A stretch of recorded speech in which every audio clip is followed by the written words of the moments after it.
교과서 90쪽 살펴보도록 하겠습니다. 자, 앞서 1960년대 박정희가 했던 일 두 가지를 우리가 학습했죠.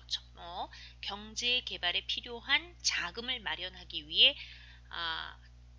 제대로 된 사과도 받지 않고 일본과 한일 기본 조약을 체결해 한일 국교 정상화를 이룬다는 이야기.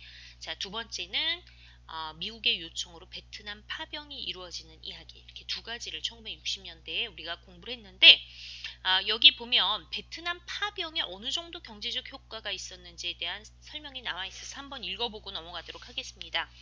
한국군은 베트남 전쟁에서 5,100여 명의 한국군은 희생되었으며 지금도 고엽제로 앞에 설명했죠. 고통을 겪는 참전 용사가 있다. 그러나 한편으로 한국 경제는 베트남 전쟁을 통해 최소 60억 달러 이상의 외화 수입을 거두었다. 자, 60억 달러 어느 정도 되는 규모일까요?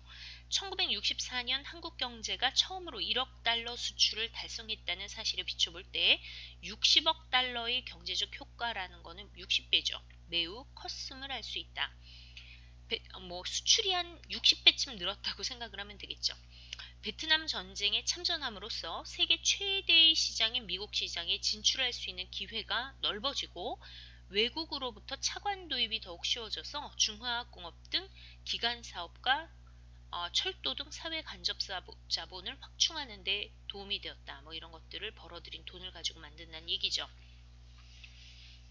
미국이 브라운 각서를 체결해서 우리의 이제 군 장비를 모두 현대화시켜 줄 뿐만 아니라 베트남 전쟁에서 필요한 군수 물자를 전부 한국에서 사가지고 조달하는 그런 방식으로 전폭적인 경제 지원을 해주게 됩니다. 자, 베트남 파병 1964년에서 1973년 전투부대는 1965년에 처음 파견되었고 1973년까지 거의 10년인데 자그마치 약 31만 명의 한국군이 베트남 전쟁에 참전하였다. 31만 명이나 참전했네요. 자, 이번에는 1960년대 마지막으로 이제 본격적으로 박정희가 장기 집권을 획책하는 모습에 대해 살펴보도록 하겠습니다. 이 90쪽에서 가장 포인트가 되는 단어는 여기 중간에 나와 있는 바로 삼선 개헌이라고 하는 것입니다. 삼선 개헌. 3번 선출될 수 있도록 대통령직을 3번 연거푸 수행할 수 있도록 헌법을 뜯어고치는 걸 삼선 개헌이라고 합니다. 1969년 한번 읽어보겠습니다. 박정희는 어느 정도 경제 성장을 발판으로 1967년 다시 대통령에 당선되었다. 이게 6대 대통령이 되겠죠. 이즈음 북한은 남조선 무력혁명을 내세우며 무장 간첩을 난파하는 등 한반도에서 군사적인 긴장을 고조하였다. 우리 이거 1968년에 위기의 해라고 얘기를 하는데 청와대의 무장 공비를 침투시키고 그리고 우리나라 동해안에 어떤 잠수함이 나타나고 또 미국의 정보선이었던 푸에블로호를 정말 북한이 미국의 배를 납포해가는 사건 이런 식으로 전쟁이 일촉즉발이라고 얘기를 하죠. 언제 일어날지 모르는 어떤 군사적 긴장감이 고조되는 이런 시기였습니다. 이 박정희에겐 상당히 유리한 조건이라고 할 수 있겠죠. 이에 박정희는 딱 이 상황을 이용해서 먼저 향토 예비군을 창설하고 대학교와 고등학교에서 군사교육을 실시하면서 국가 안보를 강화하고 경제를 지속적으로 발전시키기 위해 자기 같은 강력한 리더십을 가진 지도자가 필요하다. 이렇게 명분을 내세워 개헌안을 마련을 하게 되죠. 대통령의 삼선 연임을 허용하도록 하는 헌법을 개정하였다. 제일 쉽지 않았겠죠. 이걸 삼선 개헌이라고 하는데 아래 보면 이 반대 운동이 어마어마하게 일어나게 됩니다.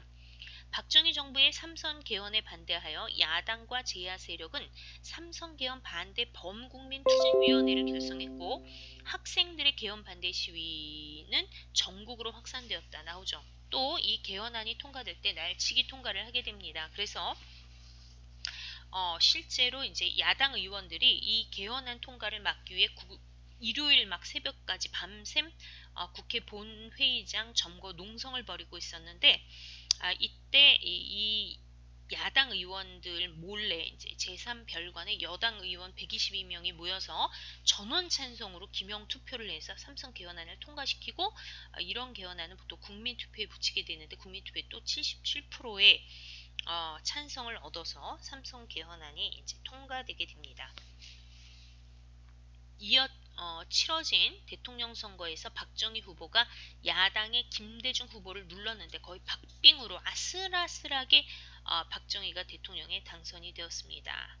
자, 박정희 이제 끝이 아니겠죠. 한편 이 시기에는 박정희에게도 위기가 찾아오게 됩니다. 즉 지금까지 냉전이라는 상황을 이용해서 박정희는 독재를 해왔는데 미국의 닉슨 대통령이 새로운 대외 정책을 열게 되면서 냉전이 완화되고 부드러워지는 화해의 어떤 기류가 조성이 됩니다. 무드가 조성이 됩니다. 이걸 우리는 데탕트라고 얘기합니다. 이에 따라 미국과 중국이 화해하고 일본과 중국이 국교를 수립하고 자 가장 지금 난처한 인물이 바로 박정희였겠죠. 그래서 박정희는 이판사판 북쪽의 김일성과 비밀 접촉을 하게 됩니다. 새로운 논리를 이용해서 본인이 집권을 할 수 있는 새로운 논리가 필요했던 것이죠. 자, 박정희 정부의 경제정책 1968년 대구 부산간 고속 국도 기공식에 참석한 박정희 대통령의 뒤에 일하며 싸우면서 건설하자라는 고가 보인다. 반공과 경제죠. 네, 그래서 여기까지 90쪽에 대한 설명을 마치도록 하겠습니다.